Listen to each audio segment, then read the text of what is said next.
तो हेलो दोस्तों, भाई लोग आप लोग कैसे हो यार।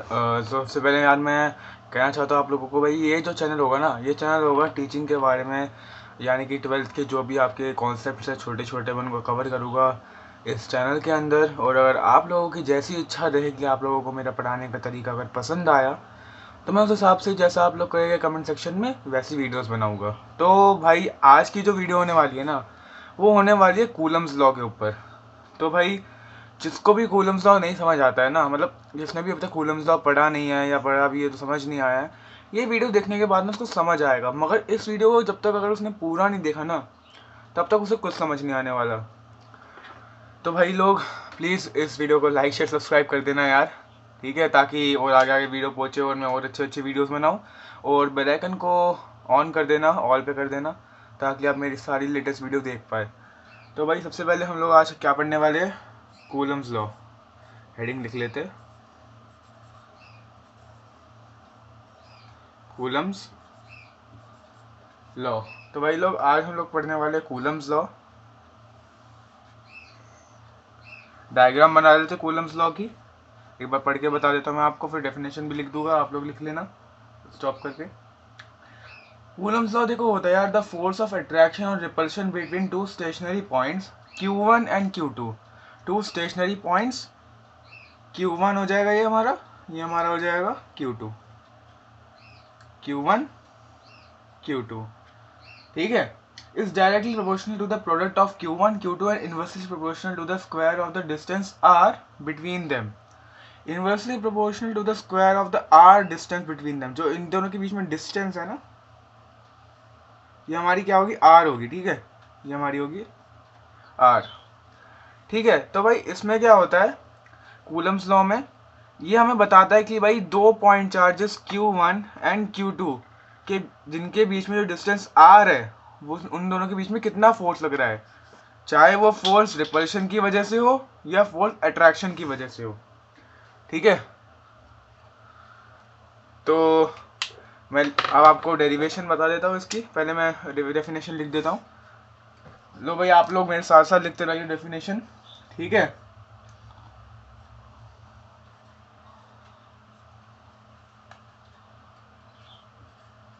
The law of force of attraction, the law of force of attraction or repulsion, the law of force of attraction or repulsion between two stationary points, between two stationary points, between two stationary points Q1 and Q2, okay, is directly proportional to the product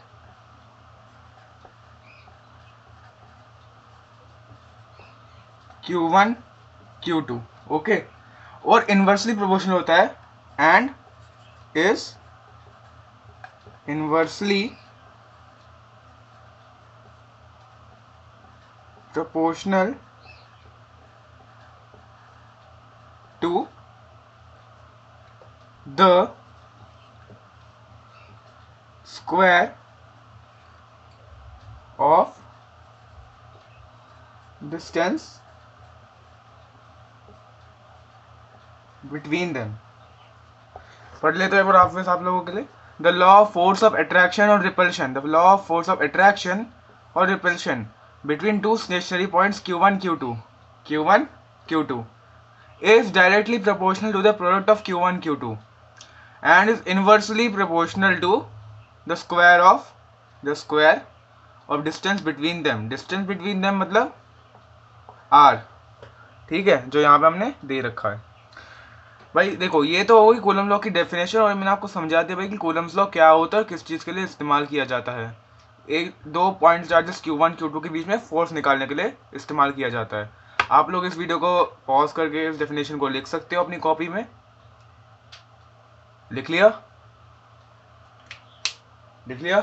लिख लिया ना? चलो अब मैं आपको इसकी derivation बताता हूँ जो पेपर में आती है, बहुत बार आती है। पहले हम इसकी डेरिवेशन बताएंगे, फिर कूलम्स लॉ का वेक्टर फॉर्म बताएंगे, ठीक है?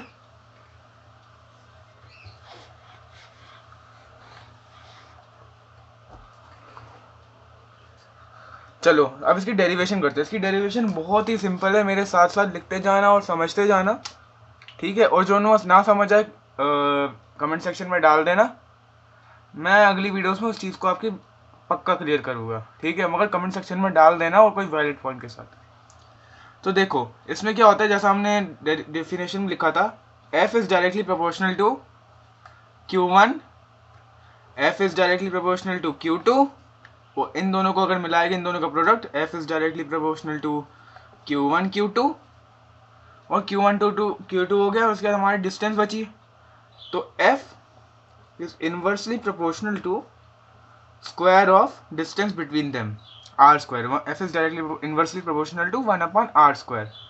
तो इन सबको मिला के क्या बनता है, f is directly proportional to Q1 Q2 and inversely proportional to r square।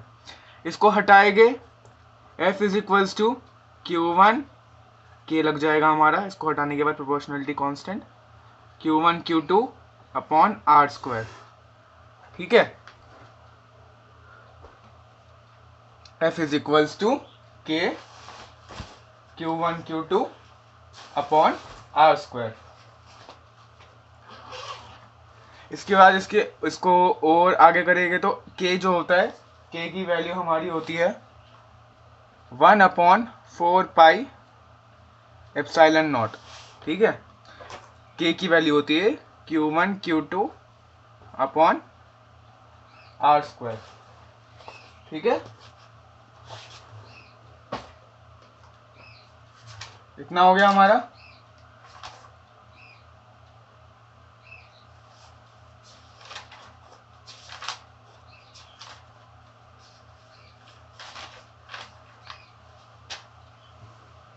उसके बाद जो हमारा इसमें एप्सिलॉन नॉट होता है, उसकी वैल्यू, जो एप्सिलॉन नॉट है ना हमारा, पहले हम चलो k की बात करते हैं। हमारा k होता है ना, इसकी जो वैल्यू होती है हमारी, वो होती है k is equals to 9 into 10⁻⁹। जब भी आपको कोई न्यूमेरिकल वगैरह आएगा तो वहाँ पे आप k की वैल्यू क्या डालोगे, 9 इंटू 10⁻⁹।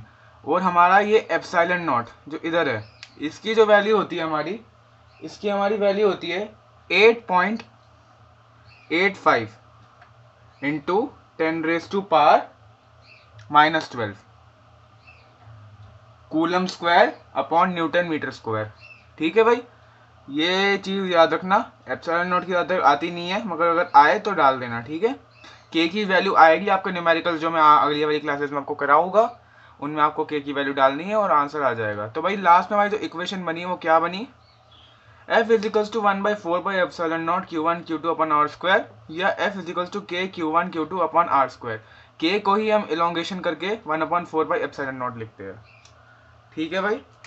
तो भाई ये जो था, ये हमारा था कूलम्स लॉ ऑफ इलेक्ट्रोस्टैटिक्स, ठीक है?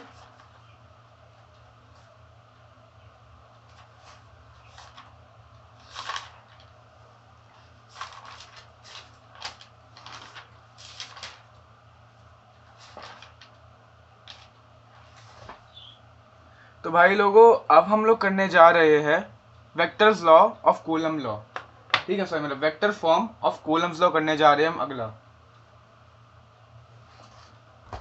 इसको मिटा देता हूं मैं, लिख लिया होगा आप लोगों ने।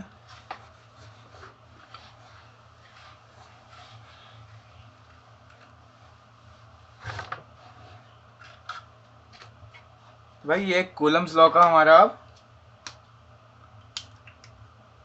Vector form, Coulomb's law vector form.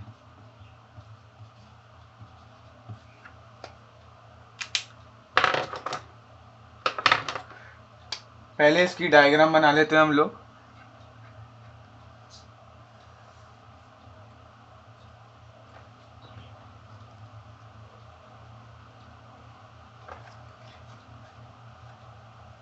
ये बीच में मीडियम हमारी एयर,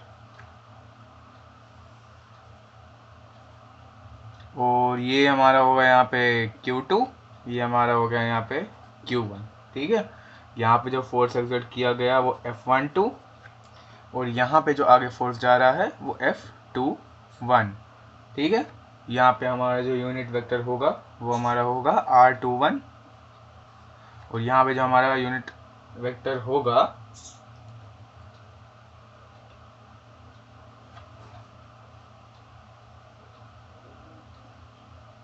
R, यहाँ पे जो हमारा यूनिट वेक्टर होगा वो हमारा होगा R12। ठीक है भाई, इतना समझ आ गया होगा मुझे जहाँ तक लग रहा है। ठीक है, थोड़ा इसको क्लियरली लिख लेते हैं अगर नहीं समझ आया। ये जो हमारा होगा R12। ठीक है, अब इसका भी हम लोग डेरिवेशन करेंगे, इन द सेंस हम लिख सकते हैं क्या क्या है। पहले मैं आपको समझा देता हूँ क्या क्या है। ठीक है, सबसे पहले हमारा जो है ये हमारी क्या क्या दे रखे थे, F12, R12, R21 और F21, F12, R12, R21, F21। ठीक है, तो F12 क्या होता है, F21 क्या होता है, और हमारा R12 क्या होता है, और हमारा R21 क्या होता है। सबकी मैं इधर बता रहा हूँ कि आपको क्या क्या होता है ये। तो F12 जो हमारा होता है वो होता है force on one due to two. F21 जो होता है हमारा होता है force on two due to one, और R12 जो होता है वो हमारा होता है unit vector of one due to two. R21 जो हमारा होता है वो होता है यूनिट वेक्टर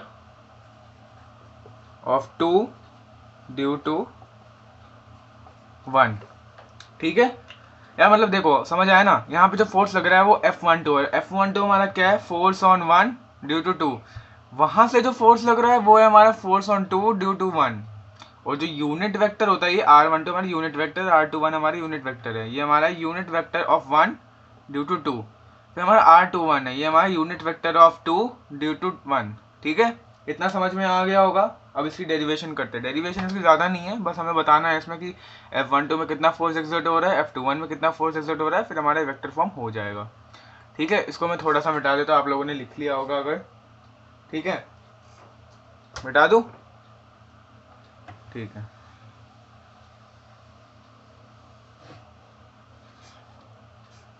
तो भाई लोगों ये देखो, सबसे पहले हमारा F12 का कितना आया, F12 is equals to K, जो हमारी पहले हमने लिखा था कूलम्स लॉ का फोर्स कितना लगता है दो पॉइंट चार्जेस के बीच में, वही लिखेंगे हम लोग, K into Q1 Q2 upon R square और R21 के ऊपर,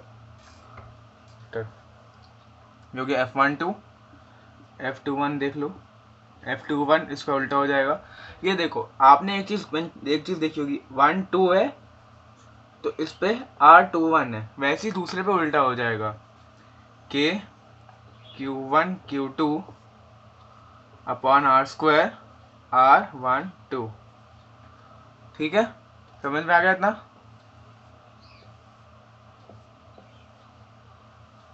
ये लिख देना, पूरे मार्क्स पक्का है। ठीक है भाई लोगों, तो आज के लिए मुझे लगता है इतना काफ़ी था। कूलम्स लॉ हमने पढ़ा आज, कूलम्स लॉ का वेक्टर फॉर्म पढ़ा, मैंने आपको दोनों की डेरिवेशंस बता दी जो आती है एग्ज़ाम में 4 मार्क्स के लिए। 4 मार्क्स के लिए भी आ सकती है, 2 मार्क्स के लिए भी आती है। कभी क्वेश्चन आ सकता है आपको कि भाई कूलम्स लॉ बताओ और कूलम्स लॉ का वेक्टर फॉर्म की डेरिवेशन बताओ। ठीक है, तो भाई लोग अगर आपको वीडियो पसंद आई तो प्लीज़ गौर से लाइक शेयर सब्सक्राइब कर देना मेरे चैनल को, और यूट्यूब पे मेरा जो चैनल है थोड़ा बनाता हूँ, ठीक है, ड्राइंग इतनी सही नहीं है। यूट्यूब पे जो मेरा इतना ये चैनल है, ठीक है, कुछ ऐसे ऐसे दिखता है ना यूट्यूब का, थोड़ा बहुत सही बनाया है, पता नहीं कैसे। तो यूट्यूब का जो चैनल है, इसको क्या करना है भाई मैं बता देता हूँ। इसको करना है आप लोगों को सब्सक्राइब, और जो वो बेल आइकन है ना, पता नहीं अच्छे से बना पाऊंगा कि नहीं, देखता हूँ यार, बकवास बंद कर रुको। ऐसा कुछ दिखता है, इसको आपको ऑल कर देना है, ऑल पे, ताकि मेरी सारी लेटेस्ट वीडियो देख पाऊँ। और भैया लोगों, अगर आप लोगों को कुछ भी इस चीज़ में समझ ना आया हो, कमेंट सेक्शन में डाल देना, मैं आपसे अगली क्लास में आपको बता दूंगा भाई, कि ये आपके डाउट्स क्लियर कर दूंगा जो भी आपको समझ नहीं आया। और इसको वीडियो को ज़्यादा से ज़्यादा फैलाओ ताकि मैं और वीडियोस डालूँ।